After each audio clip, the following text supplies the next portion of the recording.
આપણા લેસનનો જે last topic છે ડીએનએ ફિંગરપ્રિન્ટ્સ.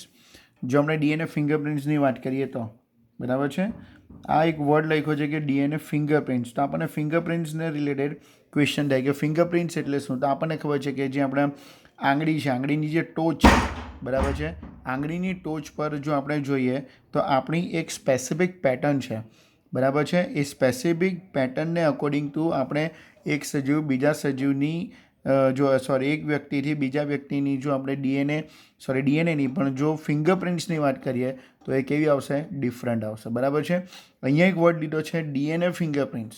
ડીએનએ ફિંગરપ્રિન્ટ્સનો મતલબ શું થશે કે આપણા જે જનીન દ્રવ્ય છે તો એ જનીન દ્રવ્યના જે નાઇટ્રોજન બેઝ છે તે નાઇટ્રોજન બેઝનો જે ક્રમ છે એને અકોર્ડિંગ ટુ આપણે વર્ડ યુઝ કર્યો છે ડીએનએ ફિંગરપ્રિન્ટ્સ બરાબર છે. એટલે અહીંયા ક્લિયર થઈ જવું જોઈએ કે દરેક વ્યક્તિની જેવી રીતે ફિંગરપ્રિન્ટ્સ ડિફરન્ટ આવશે તે જ રીતે દરેક વ્યક્તિની અંદર જે ડીએનએનો જે ક્રમ છે એ પણ કેવો હશે? જુદો જુદો હશે બરાબર છે. હવે જો આપણે વાત કરીએ તો આપણે મનુષ્યની વાત કરીએ તો મનુષ્યમાં જોવા મળતા લગભગ એટલે કે મનુષ્યના ડીએનએમાં જેટલા બી નાઇટ્રોજન બેઝ જોવા મળે છે બરાબર, એ નાઇટ્રોજન બેઝ દરેક સજીવની અંદર 99.9% જેટલા એ બેઝ કેવા છે? આપણા સરખા જ છે. ક્લિયર થઈ ગયું? તો મનુષ્યની અંદર આપણે બોલીએ છીએ ને કે જેટલા બી નાઇટ્રોજન બેઝ છે દરેક મનુષ્યમાં બરાબર, તો આ દરેક મનુષ્યના 99.9 બરાબર એ બેઝ કેવા છે? સરખા છે બરાબર છે. હવે જો આપણે હ્યુમન જીનોમની વાત કરીએ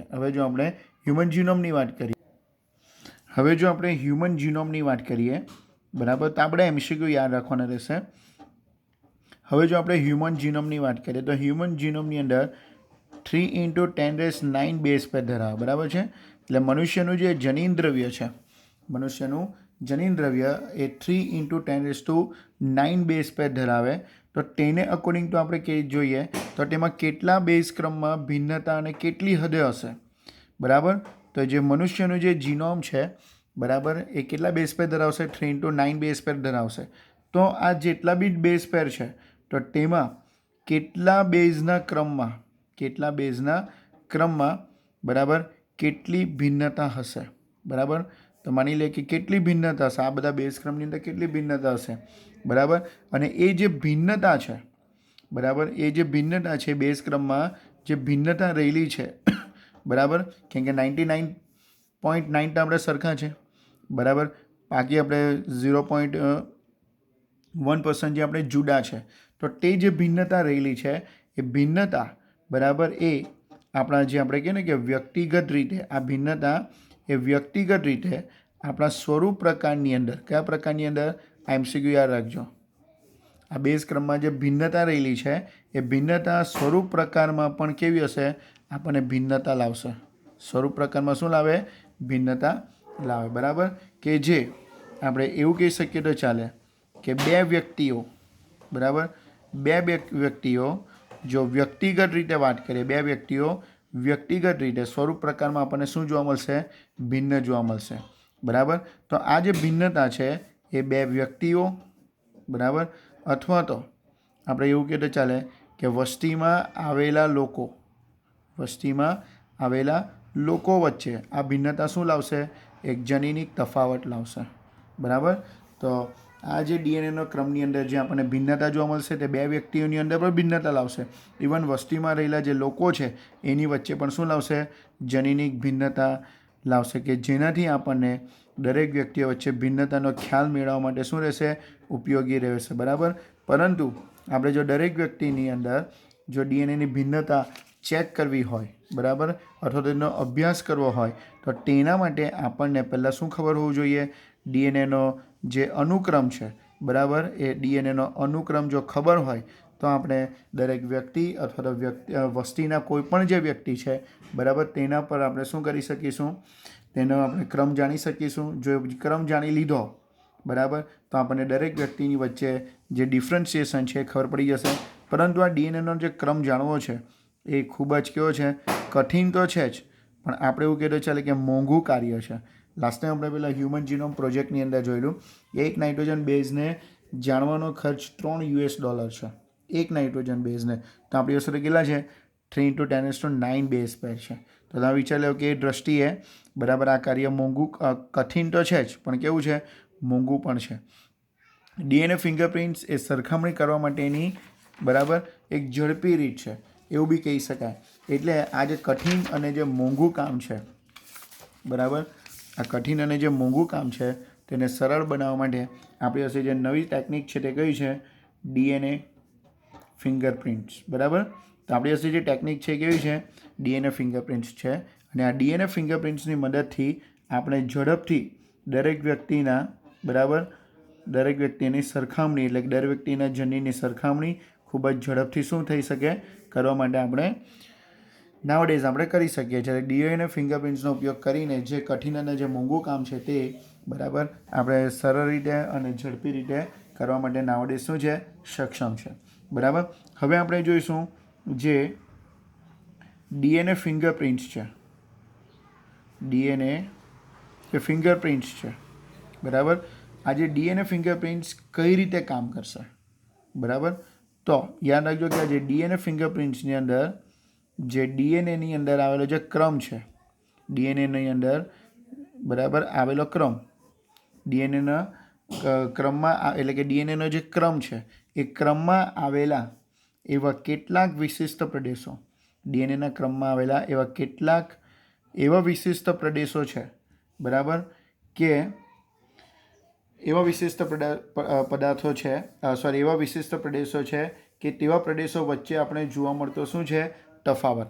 એટલે કે ડીએનએનો જે ક્રમ છે તેમાં આપણને કેટલાક વિશિષ્ટ પ્રદેશ એવા જોવા મળશે કે જે વારંવાર શું છે, પુનરાવર્તિત છે.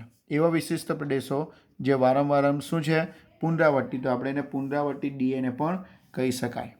બરાબર છે, તો ક્લિયર થઈ ગયું કે ડીએનએ ફિંગરપ્રિન્ટ્સ પર આપણે એવું કહી શકાય કે ડીએનએના ક્રમમાં જ ડીએનએનો જે ક્રમ છે તો એ ક્રમમાં એવા કેટલાક વિશિષ્ટ પ્રદેશો આવેલા છે, બરાબર, કે જે પ્રદેશોનો એ બીજા પ્રદેશો સાથે શું જોવા મળશે, તફાવત. તો તેવા જે પ્રદેશો છે કે જેને તમે શું કહી શકો, પુનરાવર્તિત ડીએનએ કહી શકો, પુનરાવર્તિત ડીએનએ કહી શકો. બરાબર, આવા ક્રમમાં ડીએનએનો નાનો ભાગ વારંવાર પુનરાવર્તિત થતો હોય એટલે આ જે પુનરાવર્તિત ડીએનએ છે બીજું કંઈ નથી પણ ડીએનએમાં આવેલો એમ કીધું ચાલે કે ડીએનએનો નાનો ભાગ અથવા તો ડીએનએનો કોઈ એવો નાનો ખંડ કે જે શું થતો હોય, વારંવાર શું થતો હોય, પુનરાવર્તિત થતો હોય, વારંવાર શું થતો હોય, પુનરાવર્તિત થતો હોય. સમજ પડી ગયું કે એ ખંડનું બીજા ખંડ સાથે શું થશે, આપણે તફાવત જોઈ શકાય. બરાબર, એટલે કે ડીએનએ ફિંગરપ્રિન્ટ શાના પર કામ કરશે તે ખબર પડી ગયું.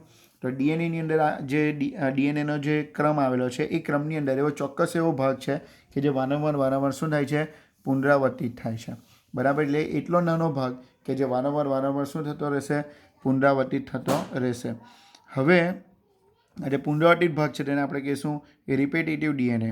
તો આ જે રિપીટેટિવ ડીએનએ જે છે, રિપીટેટિવ જે ડીએનએ છે, બરાબર, આ તો તમને ખબર છે કે ડીએનએનો કોઈ નાનો ભાગ અથવા તો નાનો ખંડ છે કે જે ડીએનએના સમૂહથી એટલે ડીએનએનો જે મોટો સમૂહ છે, બરાબર, ડીએનએના મોટો સમૂહથી આ જે નાનો જે ભાગ છે તેને આપણે ડેન્સિટી ગ્રેડિયન્ટ સેન્ટ્રીફ્યુગેશન એટલે કે આપણે એવું કહી શકાય તો ચાલે કે ઘનતાના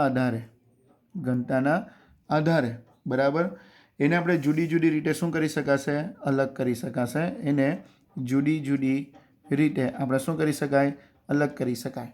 એટલે જો આપણે સેન્ટ્રીફ્યુગેશન એટલે ખબર છે, સેન્ટ્રીફ્યુગેશન એટલે કે સેન્ટ્રીફ્યુજ નામનું એક મશીન આવશે કે જેની અંદર આપણે આ ડીએનએ જો મૂકી દઈએ, બરાબર, તો એ આરપીએમ પર ફરતો હોય, રોટેશન પર મિનિટ પર. એના પરિણામે જેની ઘનતા વધારે હશે તે સૌથી નીચે હશે, જેની ઘનતા ઓછી હોય તે તેનાથી ઉપર, એનાથી ઓછી હોય તે તેનાથી ઉપર. એટલે જો આપણે ટેસ્ટ ટ્યુબની અંદર સમજો કે કોઈ મટીરિયલ મૂકીએ છીએ અને તે સમજો કે 1000 આરપીએમ પર ફરે છે, તો ડેન્સિટી ગ્રેડિયન્ટના આધારે સમજો કે અહીંયા સૌથી વધારે ઘનતા જે ભારી હશે તે નીચે હશે, પછી એનાથી હલકું હશે, પછી એનાથી હલકું અને પછી એનાથી હલકું. આવી રીતે ગ્રેડિયન્ટમાં ગોઠવાશે. એટલે તમે એને જુદી રીતે શું કરી શકો, અલગ પાડી શકો. એટલે ખબર પડી ગયો, આ જે ડીએનએનો જે નાનો ટુકડો છે એ ડીએનએના જે મોટા સમૂહ છે તેમાંથી આપણે ડેન્સિટી ગ્રેડિયન્ટ સેન્ટ્રીફ્યુગેશન દ્વારા બરાબર એને જુદી રીતે અલગ કરી શકાય. આપણી બુકમાં એવું લખ્યું છે કે શિખર, બરાબર, જુદા શિખર પરથી અલગ કરી શકાય. આપણી બુકમાં એવું લખ્યું છે, બરાબર. શિખરને ઇંગ્લિશમાં પીક કહેવાશે. એટલે કે બરાબર જુદા જુદા પીક દ્વારા એને શું કરી શકાય, અલગ કરી શકાય. બરાબર છે. હવે જો આપણે થોડા આગળ જઈએ યાદ રાખજો કે આ જે ટોપિક છે તમને લેસન નંબર 11માં આવશે અને ત્યાં કદાચ ડિટેલમાં આવવાનો છે. હવે જો આપણે એવું વાત કરીએ, જે ડીએનએનો મોટો સમૂહ છે એટલે આપણે એને કહી શકાય bulk DNA. Bulk DNA form as a major peak. બરાબર, એટલે એવું કહી શકાય કે જે સમૂહમાં જે ડીએનએ આવેલો છે તે મેજરનો મતલબ કે એક મોટો શિખર. બરાબર, એટલે આપણે કીધું કે જે ભારે હોય તે સૌથી નીચે હોય. તો તે જ રીતે ધ સ્મોલ પીક એટલે જે નાનો શિખર હશે, એટલે કે જે ડીએનએનો નાનો ખંડ હશે, are referred to as a satellite DNA. એને કયા ડીએનએ કહેવાય? સેટેલાઇટ. એટલે કે સ્મોલ એટલે કે અન્ય જે નાના નાના શિખર છે, એટલે કે જે ડીએનએના નાના નાના સમૂહ છે એને આપણે શું કહી શકાય?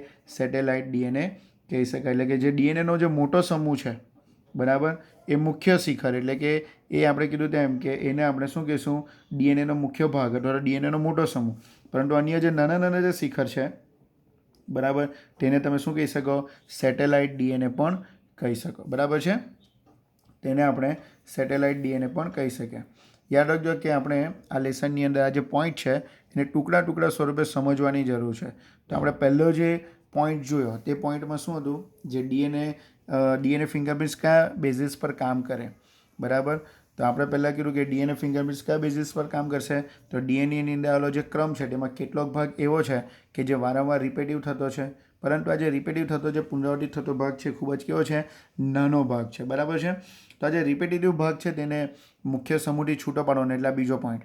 મુખ્ય સમૂહથી છૂટો પાડવા માટે આપણે શાનો ઉપયોગ કરીશું? ડેન્સિટી આધારિત અથવા તો ડેન્સિટી ગ્રેડિયન્ટ સેન્ટ્રીફ્યુગેશન કરીશું અને તેને જુદા જુદા પીક અથવા તો જુદા જુદા શિખરથી અલગ કરી શકાય.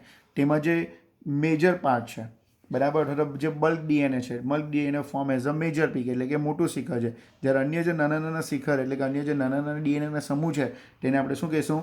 સેટેલાઇટ ડીએનએ કહી શકાય. બરાબર છે.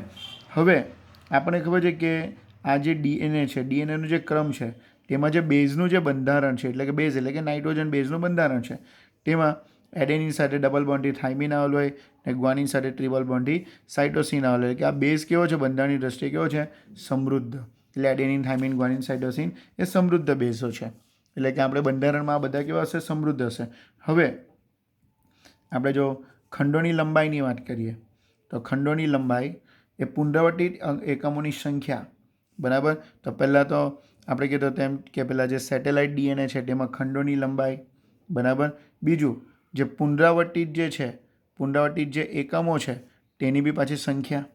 બરાબર, તો એ સંખ્યાને આધારે, તો આના પર યાદ રાખજો, અહીંયા તમારે એમસીક્યુ બી આવશે કે જો આપણે પેલા સેટેલાઇટ ડીએનએની વાત કરીએ, સેટેલાઇટ ડીએનએ, તો સેટેલાઇટ ડીએનએ એટલે શું છે? ડીએનએનો એક નાનો ખંડ છે, ડીએનએનો એક નાનો ભાગ છે. બરાબર, તો આપણે ખંડોની જો સેટેલાઇટ ડીએનએની વાત કરીએ તો એ સેટેલાઇટ ડીએનએના ખંડની લંબાઈ કેટલી છે? ઇવન એ કેટલી વાર પુનરાવર્તિત થયો છે, એ પુનરાવર્તિત કેટલી વાર થયો છે એને આધારે એને માઇક્રો સેટેલાઇટ અને તેને મિની સેટેલાઇટ કહી શકાય. એટલે કે તેને માઇક્રો સેટેલાઇટ અને મિની સેટેલાઇટની અંદર આપણે એને વર્ગીકરણ કરેલું છે. હવે માઇક્રો સેટેલાઇટ અને જે મિની સેટેલાઇટ છે એને આપણે પીડીએફમાં તમને બરાબર એ મોકલી દઈશ, એટલે તમે ત્યાં એને જોઈ લેજો કે અંદર આવેલા કેટલા નાઇટ્રોજન બેઝની સંખ્યાને આધારે તેને માઇક્રો અને મિનીની અંદર કન્વર્ટ કરેલા છે. બરાબર, હવે જે આ પુનરાવર્તિત ભાગ છે કે જે માઇક્રોની જે મિની સેટેલાઇટ છે, બરાબર છે, કે જે ખંડોની લંબાઈ પર ને આધારે એને છૂટા પાડેલા છે, તો તે આ જે ભાગો છે તે યાદ રાખજો કે પ્રોટીન માટેના સંકેતીકરણ કરતું નથી. એટલે કે અંદર એ પ્રોટીન માટેના સંકેત આવેલા નથી, પરંતુ આ જે પુનરાવર્તિત ભાગ છે એ હ્યુમન જીનોમનો મોટો ભાગ છે. કેમ કે આપણને બી ખબર છે કે આપણે બોલીએ ને કે 3×10⁹ બેઝ પેરનું જીનોમ છે, પણ યાદ રાખજો કે એ જીનોમની અંદર કેટલો ભાગ તો એવો છે કે જે વારંવાર શું પામેલો છે? પુનરાવર્તન પામેલો છે. બરાબર, એટલે હ્યુમન જીનોમ નો મોટો ભાગ શું છે? પુનરાવર્તિત ભાગ છે. અને આ જ પુનરાવર્તિત ભાગને તો આપણે બોલીએ છીએ સેટેલાઇટ ડીએનએ, કે જેના બેઝિસ પર જ તો ડીએનએ ફિંગરપ્રિન્ટ્સ કામ કરે છે. બરાબર છે. હવે આપણે અહીંયા એક ત્રીજો પોઈન્ટ પાછો બદલાશે. 2 પોઈન્ટ આપણને કીધા, બરાબર, તમને 2 પોઈન્ટ સમજાવ્યા. હવે આ જ પેરેગ્રાફને આપણે એઝ અ થોડા ટુકડા સ્વરૂપે વાંચવાની જરૂર છે અને યાદ રાખવાની જરૂર છે. હવે યાદ રાખીશું તો ત્રીજો પોઈન્ટ યાદ રાખવાનો કે આ જે ક્રમ છે, એટલે કે જે ડીએનએનો ક્રમ છે, તેમાં ઉચ્ચ સ્તરની બહુરૂપકતા જોવા મળશે. બહુરૂપકતાની સમજ પડે તો ઇંગ્લિશમાં યાદ રાખવાનું પોલીમોર્ફિઝમ. હવે તમને થાય કે આ પોલીમોર્ફિઝમ શું છે, તો યાદ રાખજો કે આ જે ડીએનએનો જે ક્રમ છે, બરાબર, જે પુનરાવર્તિત એકમ છે, બરાબર, તે દરેક વ્યક્તિની અંદર આ ક્રમની અંદર શું હશે, ઘણું બધું જુદાપણું હશે. દરેકની અંદર સરખું હશે નહીં. સમજ પડી ગયું? દરેકની અંદર આ ક્રમ કેવો હશે, જુદો હશે. અને આ જે પોલીમોર્ફિઝમ છે તે શું પ્રદર્શિત કરશે, તે ડીએનએ ફિંગરપ્રિન્ટ્સનું શું છે, આધાર છે. બરાબર. એટલે જસ્ટ એક્ઝામ્પલ કે જો મેં એવું કહું કે મારી અંદર જે પોલીમોર્ફિઝમ એટલે મારી અંદર જે સેટેલાઇટ ડીએનએ છે, જે પુનરાવર્તિત થતો જે ભાગ છે, બરાબર, તે મારી અંદર જે હશે એ કોઈ બીજા વ્યક્તિની અંદર બીજો હશે, ત્રીજા વ્યક્તિની અંદર ત્રીજો હશે, ચોથા વ્યક્તિની અંદર ચોથો હશે. એમ વસ્તીના દરેક સજીવની અંદર, બરાબર, ઉચ્ચ સ્તરની પોલીમોર્ફિઝમ જોવા મળશે ને તેના આધારે તો ડીએનએ ફિંગરપ્રિન્ટ્સ કામ કરશે. એટલે જો મારા જનીનને મારે જો બીજા સાથે સરખાવવું હોય, બરાબર, તો એ જે પેલો પુનરાવર્તિત થતો જે ટુકડો છે તે મારા અને બીજા વચ્ચે કેવો હશે, ડિફરન્ટ હશે. તેના આધારે જ આ ડીએનએ ફિંગરપ્રિન્ટ્સ કામ કરશે. બરાબર છે. આ ત્રીજો પોઈન્ટ. હવે આપણે જોઈએ તો સમજી લો કે કોઈપણ વ્યક્તિની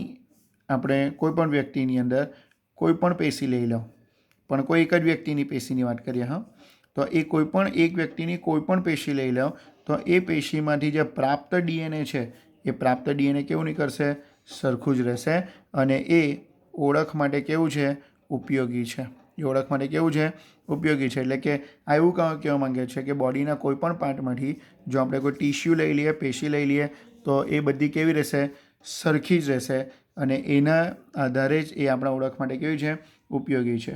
હવે જો આપણે પોલીમોર્ફિઝમ એટલે કે બહુરૂપકતાની વાત કરીએ તો આ જે પોલીમોર્ફિઝમ જે છે એ પિતૃમાંથી કોની અંદર આવશે, સંતતિમાં આવશે.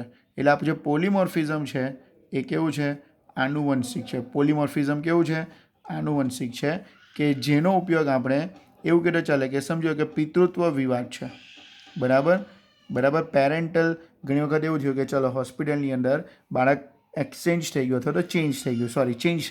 તો તેવા બાબતે આપણે શું કરવાનું રહેશે કે જે બાળકની અંદર જે ડીએનએ સેટેલાઇટ છે, પેલો નાનો ટુકડો છે, બરાબર છે, તેવો જ સેમ ટુકડો જે પેરેન્ટ્સની અંદરથી આપણને મળી આવશે, બરાબર, તો એનો મતલબ એ થઈ જશે કે એ બાળક એ પેલા પેરેન્ટ્સનું છે.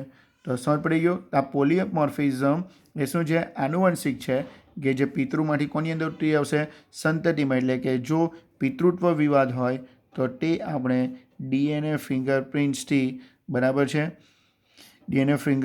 તેનું સોલ્યુશન લાવવા માટે આપણા માટે શું છે, ઉત્તમ છે અથવા તો પરફેક્ટ છે. સમજ પડી ગયો. તો હવે કેવી રીતે કામ કરશે તે ખબર પડી ગઈ ને. એટલે કે મારી અંદર જે વિવિધતા છે તે એમ કહેતો ચાલે કે સંતતિમાં ઉતરી આવશે, બરાબર છે, સંતતિમાંથી એની સંતતિમાં જશે, બરાબર. તો આવી કન્ડિશનની અંદર શું થશે કે જે આપણે કોઈ જનીનિક માહિતી અથવા તો જે આનુવંશિક માહિતી છે તેનું એક પેઢીમાંથી બીજી પેઢીમાં શું થશે, વહન થશે. બરાબર છે. તો આટલું ક્લિયર થઈ ગયું. ઓકે. તો હવે આપણે નેક્સ્ટ ટોપિક પર જોઈએ તો આ જે પોલીમોર્ફિઝમ છે એ ફિંગરપ્રિન્ટ્સની સાથે આપણે એવું કહીએ ચાલે કે હ્યુમન જીનોમ પ્રોજેક્ટ માટે જે મેપ બનાવવા માટે પણ શું છે, ખૂબ જ જરૂરી છે. તો આ બી આપણે યાદ રાખવાનું કે જે પોલીમોર્ફિઝમ જે છે, બરાબર, કે જેનો ઉપયોગ આપણે જેના આધાર પર કોણ કામ કરશે, ડીએનએ ફિંગરપ્રિન્ટ્સ, બરાબર, એ પેલા પોલીમોર્ફિઝમ માટે એક આધારરૂપ છે. તો તે જે પોલીમોર્ફિઝમ છે એ ડીએનએ ફિંગરપ્રિન્ટ્સ માટે તો ઉપયોગી જ છે, પણ સાથે આપણે જે હ્યુમન જીનોમનો જે મેપ બનાવવાનો છે, નકશો, એના માટે પણ આપણે એવું કહીએ ચાલે કે ખૂબ જ જરૂરી છે. બરાબર છે. ઇવન આપણને બી ખબર છે જે પોલીમોર્ફિઝમ છે એ આનુવંશિક આધાર પર વિવિધતા હોય છે, બરાબર. એટલે કે જે પોલીમોર્ફિઝમ છે એ આનુવંશિક, બરાબર છે, આનુવંશિક જેનો આધાર છે એટલે પેઢી દર પેઢી જે વહન કરે છે એ આધારમાં બી શું હશે, એની વિવિધતા હશે. એટલે કે એક સજીવમાંથી બીજા સજીવની અંદર જ્યારે પેલો ડીએનએનો ટુકડાનું વહન થાય, એટલે કે સેમ એઝ પેલો ટુકડો જાય, બરાબર. આપણે હમણાં જ કીધું કે આનુવંશિક માહિતી જાય, બરાબર. તો તે આધાર પર એની શું રહેલી હશે, વિવિધતા રહેલી હશે, બરાબર. ઇવન આ જે પોલિમોર્ફિઝમ છે, એ પોલિમોર્ફિઝમની અંદર પણ વિકૃતિ એટલે કે મ્યુટેશન સર્જાઈ શકે. પોલિમોર્ફિઝમ એટલે જે બહુરૂપ પેલો ટુકડો છે, એ ટુકડાની અંદર પણ મ્યુટેશન સર્જાઈ શકે. અને આ જો મ્યુટેશન, બરાબર, કોને કોને રિલેટેડ હોઈ શકે, દેહિક કોષને પણ રિલેટેડ હોઈ શકે અને જનન કોષને પણ રિલેટેડ હોઈ શકે.